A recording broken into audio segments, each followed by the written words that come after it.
Finally, the Bear 650. This will be with me for around at least 4-5 days. We'll be taking it out on highway, city rides, and we'll do a specific review video too. Now the Odo shares 575. It's definitely a big machine and heavy machine. थोड़ा ये exit dangerous है. So this particular vlog, I'll do a quick feature review, and there'll be a then city ride review. How does it heat up and all, and then I'll try to do a little long distance over 100 to 100 and let you know the feedbacks accordingly. Riding position, I'm right now leaning ahead on the bike. The immediate feedback, it is not upright, you are leaning ahead. Engine is nice, smooth. I mean, there are vibrations but tingling, nothing major as of now. अभी तो गाड़ी fresh wash हुई है, तो once it heats up, then we'll come to know the how bad does it vibrate, or does it still remain smooth. Did a tank full over here. 5.8 is gone inside. Now we'll ride, and before I drop the bike, I'll get the calculation done.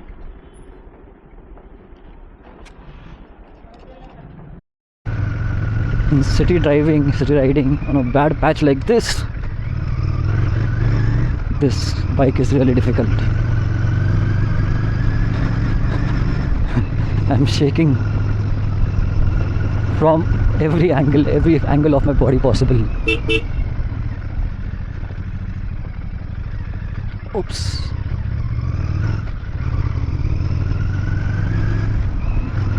Maybe the Ace Pro is stabilizing the ups and downs, but it is bad. The suspension is bad for such roads. Headlight on this Bear 650 is really nice, I should say, for city usage and low speed riding up to maybe 60-70 or so, because right now I'm at a patch where there are no street lights, and you can see how well lit the road is ahead. And here's the high beam. All this while it was the low beam. So thumbs up for this arrangement. Usually, for the modern day motorcycles that we have which has got LED lights, we don't get such good throw. So big thumbs up on this point. Low end drivability, 2000 rpm, 6 gear, and I'm cruising. 7.8 liters pit tank full. I had taken the bike at 580 kilometers and it is 767 kilometers right now. So that is the fuel efficiency. I'll do the calculation and put it up on the screen. Now let's jump to the engine specifications and all. So this is the same 648cc block or engine that is doing the duty on Interceptor and Continental GT, Super Meteor, etc. all this while, except for the power figures, which has been bumped to 56.5 Nm. And you can feel that while riding the bike. I have shared that in my long ride review too. Gearbox is obviously a 6-speed one down and 5 up, and it is super slick, super smooth one. Clutch being super light, and speaking about the clutch, you get adjustable clutch and brake levers too. Speaking about the suspension, it has got a twin shock at the rear, which is by default set at the lowest, but is one of the, I would say, hardest suspension, or it's quite stiff. At front it gets a SOA USD suspension, but unfortunately that is not adjustable. It is a standard setting. I would say it is not that hard, not that soft. The wheelbase is longer than the Interceptor because obviously it has got a 19-inch front and a longer suspension travel, so the rake angle has increased and that has pushed everything ahead. And because of this, overall the bike is much stable at high speeds and on highways. Curb weight, or kind of the weight of the vehicle with all the fuels etc. is around at 216. That is what RE says. Bike does feel heavy if you're trying to take it out of the parking or something from a tight spot and all, but while riding, while maneuvering in the city and all, it doesn't feel that heavy, though the turning radius or the handle movement is much less. Okay, this doesn't move much, so you find it a little difficult in tight situations, but overall you can slip around in traffic and all very easily. and while riding on highways or in city, the weight and all is not felt that much. Fuel tank capacity is 13.7 liters, and I did do a calculation. I mean, I did a tankful to tankful, but probably at the start of the video somewhere or at the towards the end, I'll put the calculation of the fuel efficiency. Brakes up front are 320 mm and it's a Biber system. At the rear, it is 270 mm, again a Biber one. Brakes are adequate for up to speeds up to 120 is what I would say. And you can turn off the ABS. There's a mode button over here. It is of course dual channel ABS, but you can turn off the rear ABS. So once the display of the ABS label comes on, you press it again, you can turn it off, and when you press it again, it turns on. This is how you can turn on and off the rear ABS if you plan to go for a off-road session. Tires up front are 190 and these are from MRF. Nilo Rex is what the brand looks like, and this is what the tread pattern is. The rear you get, it's a dual sport, I mean dual purpose tire, on and off road both, and rear you get 140/80 R17. Now I wish Enfield or Royal Enfield had given a little better tires on this, which would have given a little more grip. Overall, you would have got better control of the bike. So the Bear gets a USB Type C charging port over here. Headlamp is LED, front indicators are LED, even the rear indicators are LED, and it gets a separate tail lamp which looks really nice. Even the number plate light is LED. Everything over here is LED. Instrument console is also all digital. This is similar to the Himalayan one, where you get the RPM, neutral indicator, side stand indicator, your speed is here, your time is displayed over here, odometer is over here. If you turn on the indicators, they are visible here. High beam, if you turn it on, I'll have to turn on the bike. High beam, if you turn on, it is visible over here. You have a built-in hazard switch. So once you turn that on, all four indicators on all four sides, front and back, get turned. So at the bottom section over here, you can see all your trip details, etc. Let me show you all the information. So I click on the joystick to the left and you get enter the trip 1. If you scroll it down or if you push the button down, you enter trip 2. You click the down button, you get fuel range, then you have fuel consumption on the fly, then you have the battery voltage. Now if you want to check all the other settings, you do an up for this button. You enter the appearance, where what you want to display below the golden line.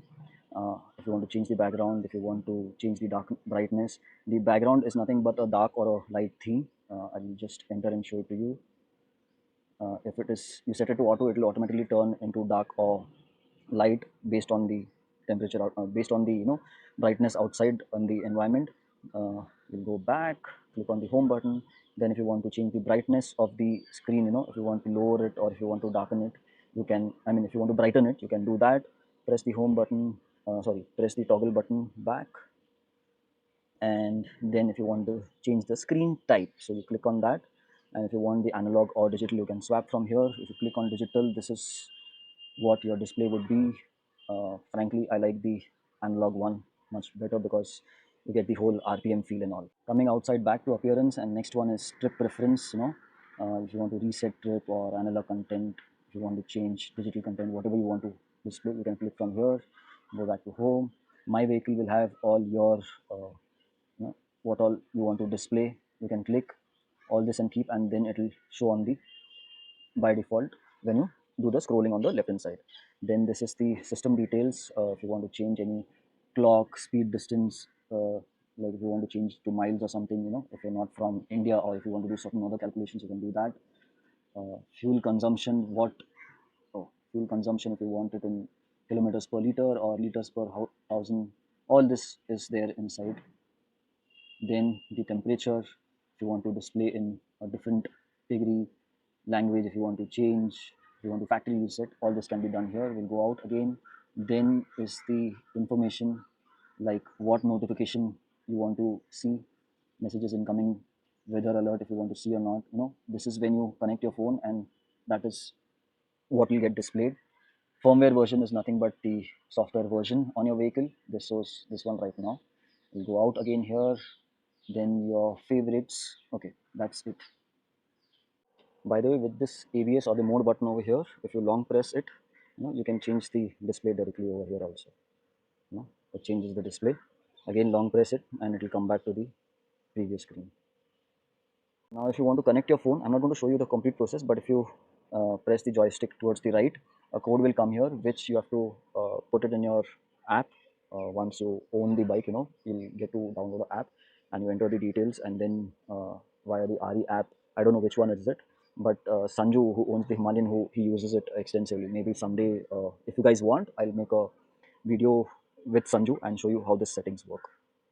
Now this bear is available in 5 different colors. There is a black and gray shade, there's a yellow and white shade, there is a bottle green color, there is a white and black chassis, and then we have this one which is called as 249, I remember correctly, which is white tank and this pastel green color chassis. Why? Because this was made in memory, or to recall the rider who was like a new rider, a 16-year-old rider who had won the race in 1960, if I remember correctly.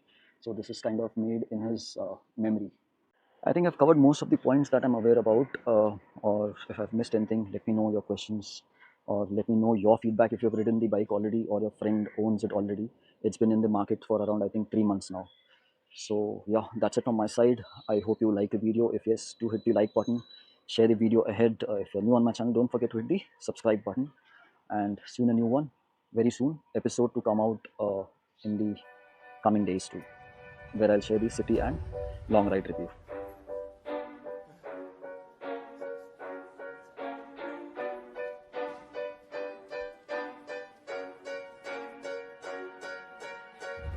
I didn't wanna see you when you came home, 'cause you always try to hurt me, and that's so low.